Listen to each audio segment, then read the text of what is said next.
So I've been plugging away at this thing. I got the helmet all put together as I showed you.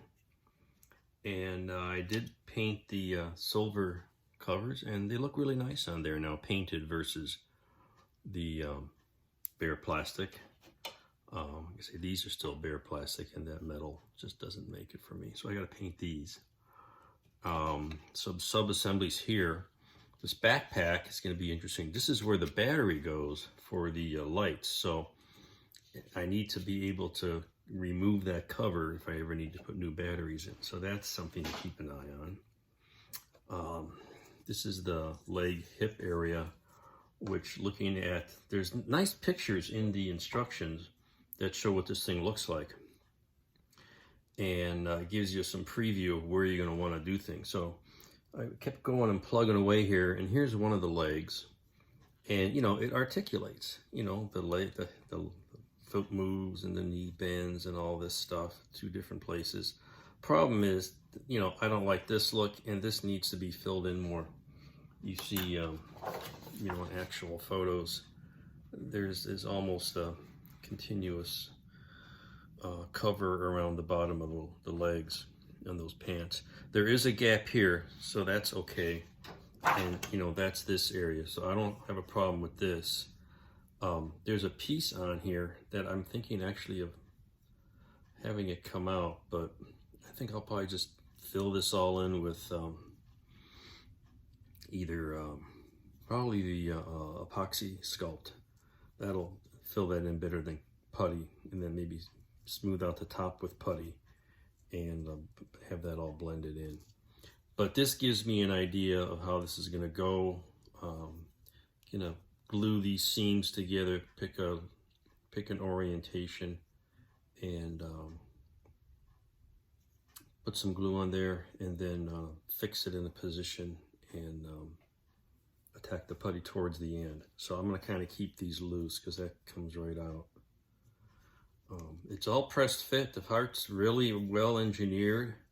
The thing goes together very nicely. Well, here's an example of how some of these go together.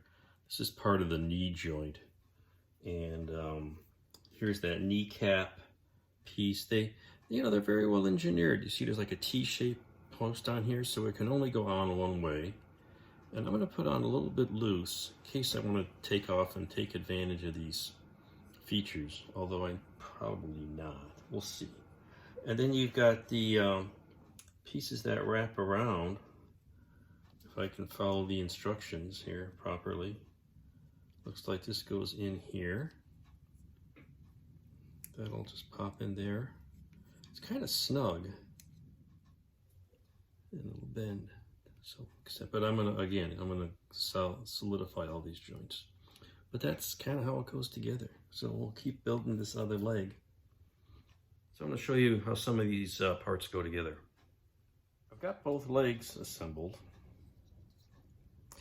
And, you know, they bend nicely. And I think by looking at this guy's pose, you know, the knees are bent, the legs are tilted forward from the ankle somewhat. And so I was hesitant to attach the hip joint, but really, because they fit in the foothold platform here, they need to be spaced apart. So I'm going to have to put this in here, and this has got to be filled in anyway. So what I'm thinking of doing is getting these legs done separately from the body, although because this is all got to be filled in.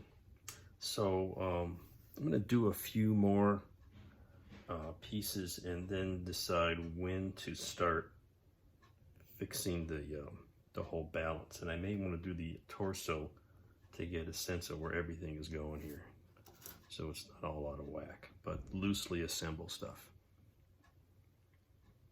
I've got the arms attached, well, constructed, and they're kind of loosely assembled. I mean, I can still take this out, but this is a upper sleeve, and actually there is a big overlap here on the suits. It doesn't show up on this photo, but so this is not a problem, but all this stuff is. So I think it's going to be easier to fix this with these parts off, and I'm going to have to do some work to close up the glove and hand area.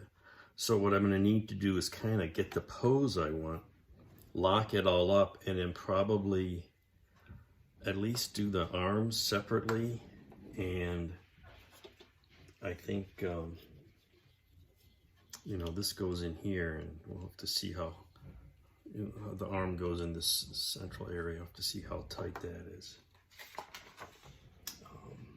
Yeah, just pops in there. But let's see how the body here goes together. It looks like this goes here. There's these little loops here, and that's on the suit. You can see them on the photos, and this just pops in there. It's a very nice fit. Not much to it. And then you would, well, I got this loose here because it's has to go in front of the front chest pack.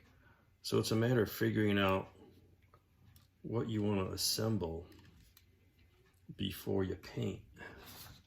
And this is not a good photo because he's got all this equipment here in the way. But again, you can see the legs. There's a, you know, open area there, but all this is going to be continuous. So the legs will probably be done separately. And, you know, where the legs hit into the waist and torso, that's all going to have to be solid. And I think this joint here is also an overlap. So that's probably not going to be a problem. And actually in back, a lot of this will be hidden by the backpack. So we're going to want to take advantage of that. But what I'm trying to do is see how much, where the overall pose is going to be. So I think I've got, pose is going to be something like this. I've got his feet in the, you know, positioning platform. I forget what they call this. A little bit of bend in the knees, the right arm pose with a hand for the little tool thing, left arm sort of neutral, maybe up a little bit. And I think this is a decent pose. It will work here. And probably going to set these legs and arms in those positions and work on the bottom half because this is all going to be filled in. So I think that's where we're heading from here. Let's see, you can see that a little better this direction. Here you go.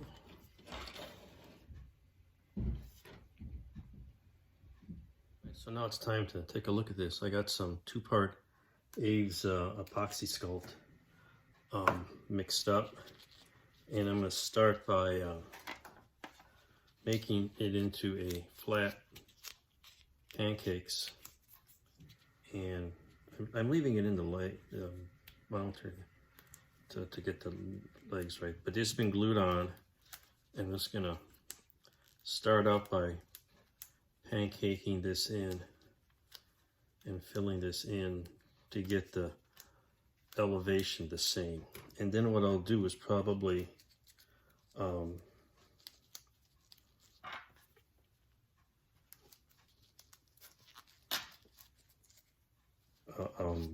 top it off with some white putty to get the texture. This is mostly for filling.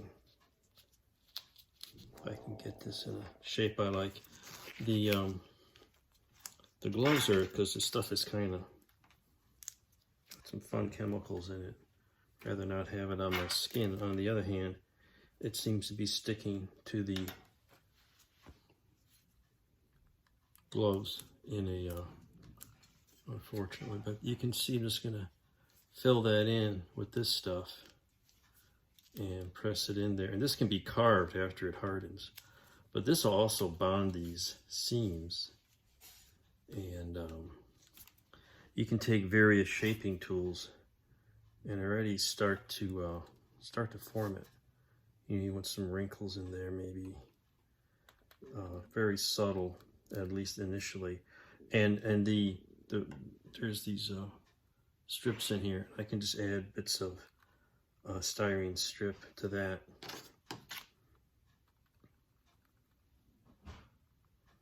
I think I'll try to work the putty for the surface texture. I don't have the right tools out here at the moment. But you look at photos and you can see there's wrinkles in here. You can kind of get them started this way. And just sand that down. So that's the approach I'm going to take here. And then on the where the legs hit the torso, I'm just going to take like sausage shaped pieces and jam them in there.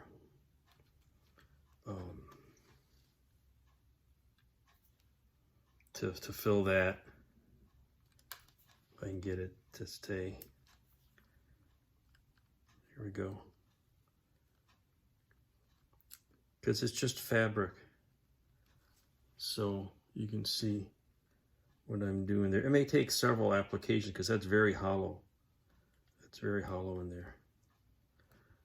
So you want to fill it so it forms a solid connection, but also so it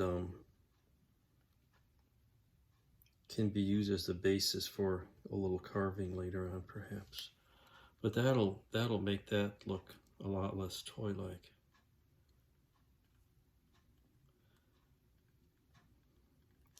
And again, this can be finessed with, looking at the photos for reference. It's just a pretty sharp seam there. It can be finessed with putty. So I'm gonna do this, start with the legs, and I'll put a similar, probably a rim around the bottom where the shoes are attached, because that's an enclosed, like a boot there. So that's how this is gonna go. We'll see what happens. Also, this product they sell, Aves sells, it's a safety solvent. It's basically you put a few drops of this on. I'm using a paper Q-tip, and it keeps the surface wet, and it makes it much more pliable and less sticky. It gives you a little more working time for carving any shapes in the material before it sets up. So this is kind of I haven't used this very often because I don't use it this much for making these kind of shapes. But it's very, very useful to, add your working time and make it a little more cleaner surface. Look at that. See it? It gets it off the plastic and keeps it in the gap there. And you even make your tool wet, and it doesn't stick, and it makes it much more workable.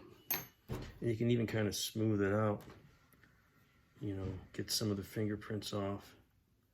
But again, this will get a coat of white putty partly to help the painting. That's starting to look like something now. Got those gaps filled in the leg area there. And, we'll have to put a bit of putty on it to see if we need more. Probably in the hips here. We need to kind of bring that out a little bit.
Well, I think this is a good start for the legs. Maybe I'll probably put some paint on here, maybe some, I got some brush on liquid putty, and it might smooth this out and see exactly what we got. There's some low spots, but it's a step up from where we started.